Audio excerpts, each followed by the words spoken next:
하나님 감사합니다. 상 주시는 하나님을 오늘 만나게 하시니 감사합니다. 칭찬해 주시는 하나님, 사랑하시는 하나님, 믿음을 시작하시고 믿음을 다 완성하시지만 그 과정 가운데 우리를 칭찬하시는 참 좋으신 하나님을 오늘 아침 만나게 하여 주시옵소서. 히브리서 11장을 통해서 믿음에 대해서 계속 배우고 있습니다. 더 깊이 알아가게 하시고 하나님 이 믿음을 정말로 살아내는 오늘 하루 우리의 평생 되게 하여 주시옵소서. 감사합니다. 예수님의 이름으로 기도합니다. 아멘.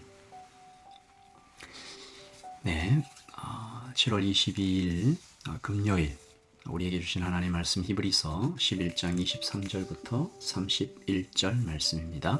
23절부터 31절 함께 보도록 하겠습니다. 믿음으로 모세가 낳았을 때 그 부모가 아름다운 아임을 보고 석 달 동안 숨겨 왕의 명령을 무소하지 아니하였으며, 믿음으로 모세는 장성하여 바로의 공주의 아들이라 칭함받기를 거절하고 도리어 하나님의 백성과 함께 고난받기를 잠시 죄악의 낙을 누리는 것보다 더 좋아하고 그리스도를 위하여 받는 수모를 애굽의 모든 보화보다 더 큰 재물로 여겼으니 이는 상주심을 바라봅니다. 믿음으로 애굽을 떠나 왕의 노함을 무소하지 아니하고 곧 보이지 아니하는 자를 보는 것 같이 하여 참았으며, 믿음으로 유월절과 피 뿌리는 예식을 정하였으니 이는 장자를 멸하는 자로 그들을 건드리지 않게 하려 한 것이며, 믿음으로 그들은 홍해를 육지같이 건넜으나 애굽 사람들은 이것을 시험하다가 빠져 죽었으며, 믿음으로 7일 동안 여리고를 도니 성이 무너졌으며, 믿음으로 기생 라합은 정탐꾼을 평안히 영접하였으므로 순종하지 아니한 자와 함께 멸망하지 아니하였도다. 아멘. 하나님의 말씀입니다. 말씀을 한번 읽으시면서 잠시 묵상하시겠습니다.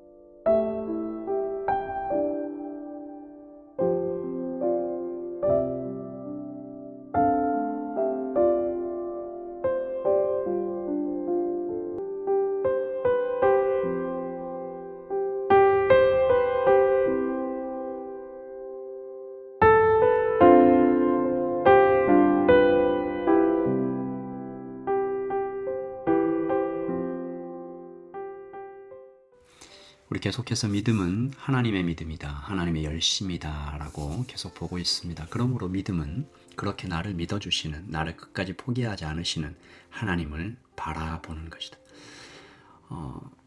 나 자신을 보면 자꾸 실망하잖아요. 혹은 교만하게 되죠.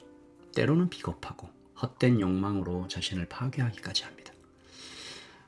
그리고 믿음은 어제도 말씀드렸지만 단번의 이벤트가 아니라 반복되는 일상이죠. 지루하고 때로 잔혹하기까지 한 매일의 현실과 마주하는 것이죠. 믿음을 단련한다고 산속으로 들어가는 것이 나쁜 것은 아니지만 큰 도움이 되지 않는 이유가 바로 이것입니다. 오래된 일이지만 제가 청년부를 담당할 때 선교단체에서 훈련을 받고 온 청년들이 한동안 이슈가 된 적이 있었습니다. 그 훈련은 참 좋은 훈련이었어요. 강하고 유익해 보이는 제목들의 강의로 가득 차 있었죠. 짧지 않은 시간이었어요.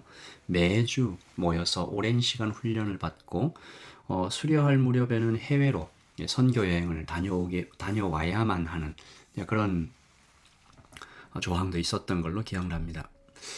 그러니까 그 청년들이 이 훈련을 마치고 교회로 돌아왔을 때 얼마나 기대를 했겠습니까? 이 하나님에 대해서 정말 많이 배우고 경험한.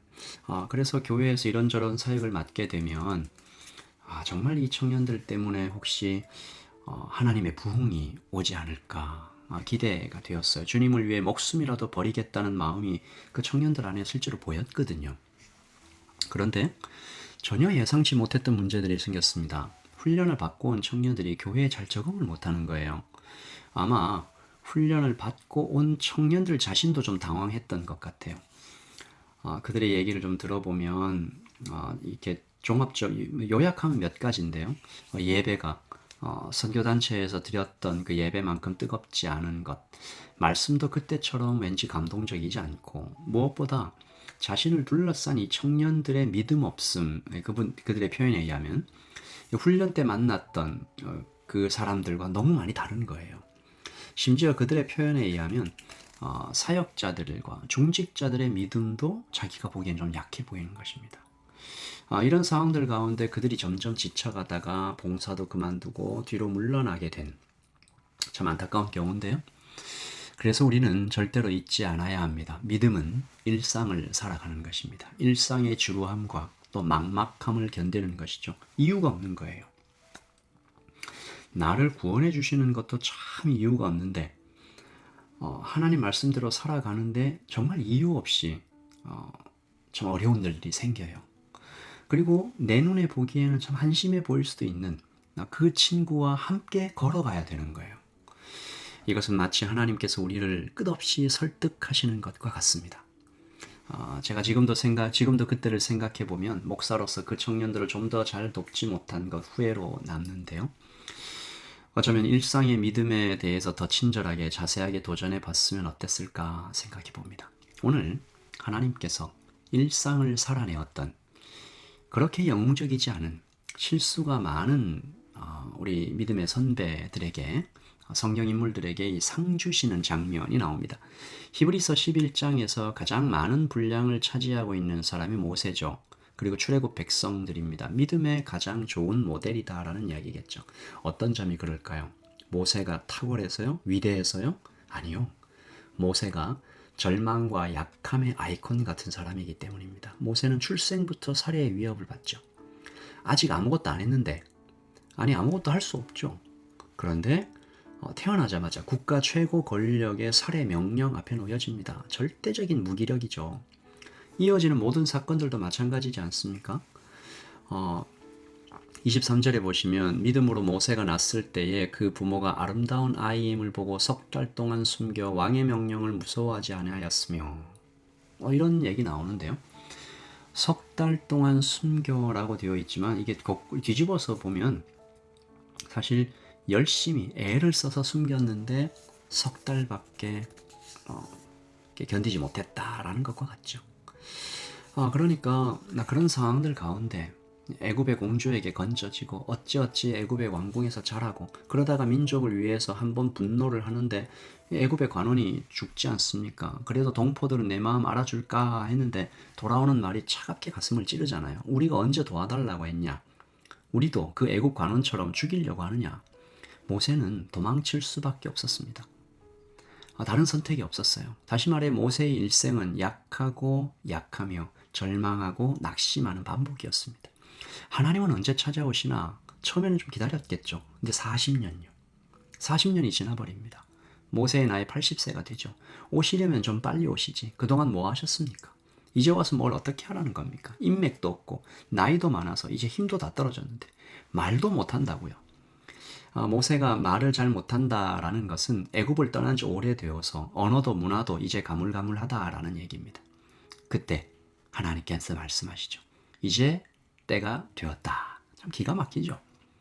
하나님 말씀은 너는 깊어졌고 나는 이날이 올 때까지 계속 일했다라는 것입니다. 이스라엘이 충분한 수가 될 때까지 애굽의 정치와 문화가 어떤 모습으로 하나님의 시선에서 준비될 때까지 하나님의 열심히 쉬지 않습니다. 모세는 떨기나무에 타오르는 불꽃을 보죠. 하나님께서 말씀하시는 것 같지 않습니까? 너에게 불을 붙일 텐데 타는 재료는 네가 아니다. 모세의 그 다음 사역은 우리가 잘 알고 있습니다. 하나님의 지팡이를 들고 무수한 기적을 일으키며 200만에 이르는 백성들을 이끌고 출애굽하여 가나안으로 행진하죠. 그런데 우리가 질문해 봐야 됩니다. 누가 10가지 재앙을 일으켰죠? 누가 홍해를 갈라 길을 내셨습니까? 누가 반석에서 샘물 터지게 하셨어요? 누가 구름 기둥과 불 기둥으로 인도하시고 만나와 메추라기로 200만 하나의 국가를 먹이셨습니까? 모세의 지팡이? 아닙니다. 하나님이 하셨죠. 그러므로 모세는 가장 연약하고 가장 절망적이었던 한 사람을 하나님께서 어떻게 위대하게 변화시켜 가시는지, 성장시켜 가시는지 보여주시는 최고의 모델이라는 것입니다. 그리고 하나님께서 이렇게 좀 표현하면 좀 심하지 않을까 싶은데 하나도 잘날 것 없었던 그 모세를 칭찬하시는 것이 오늘 우리가 읽은 본문입니다. 23절에는 우리 아까 읽었던 것처럼 부모님이 왕의 명령을 무서워하지 않았다. 아니요. 모세의 부모님은 왕의 명령에 떨었습니다. 하지만 도리가 없잖아요. 아들을 어떻게 죽입니까? 석 달 동안 숨겼다. 이 뭐 위대한 믿음 아니죠. 어쩔 수 없었던 겁니다. 그런데 하나님께서 그것을 보시고 잘했다. 그것도 믿음이다. 24절 25절은요. 믿음으로 모세는 장성하여 바로의 공중의 아들이라 칭함받기를 거절하고 도리어 하나님의 백성과 함께 고난받기를 잠시 낙을 누리는 것보다 더 좋아하고. 이것도 역사적인 사실과 다르죠. 모세가 애굽의 왕궁에서 스스로 멋지게 떠나왔어요. 하나님의 백성님과 함께 고난받기를 잠시 죄악의 낙을 누리는 것보다 더 좋아해서 떠났어요? 아니죠. 모세 도망갔어요. 도리가 없었어요. 다른 선택지가 없었기 때문에. 그런데 하나님께서 결과를 보시고 그것을 믿음으로 여겨주시는 거죠. 잘했다. 그것도 믿음이다. 26절은 더 놀랍죠. 그리스도를 위하여 받는 수모를 애굽의 모든 보화보다 더 큰 재물로 여겼으니 이는 상 주심을 바라봅니다.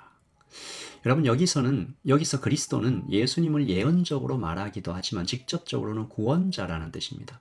모세가 이스라엘 백성들의 구원자로 모든 수모를 기꺼이 받았다라는 것이죠. 정말 그래요? 아니에요. 역사적인 사실은 모세가 몇 번이나 하나님의 명령을 거절한 거예요. 힘없어요. 말 못해요. 하나님께서 마지막에는 호통을 치고 쳐서야 그때 움직이잖아요. 그런데 하나님께서 칭찬하세요. 너는 이스라엘의 구원자가 되기 위해 그 수모를 견뎠던 거야. 상 주시는 하나님을 바라보며 그렇게 한 거지. 모세야 참 넌 믿음이 좋아. 오늘 본문의 기생 라합도 사실 마찬가지죠. 31절에요. 믿음으로 기생 라합은 정탐꾼을 평안히 영접하였으므로. 라합이 정탐꾼이 기다렸다가 그 영적인 의미를 알고 영접했어요? 아니에요. 라합은 창녀입니다. 그저 손님을 받은 거예요. 물론 여리고의 군사들이 쳐들어왔을 때 정탐꾼 숨겨주긴 해요. 하지만 그 또한 하나님께 대한 순전한 믿음이라기보다는 소문을 듣고 종합해본 상황에 따른 반응이라고 보는 것이 더 자연스러워요. 야, 이제 여리고가 망했구나. 이렇게 생각하는 거죠.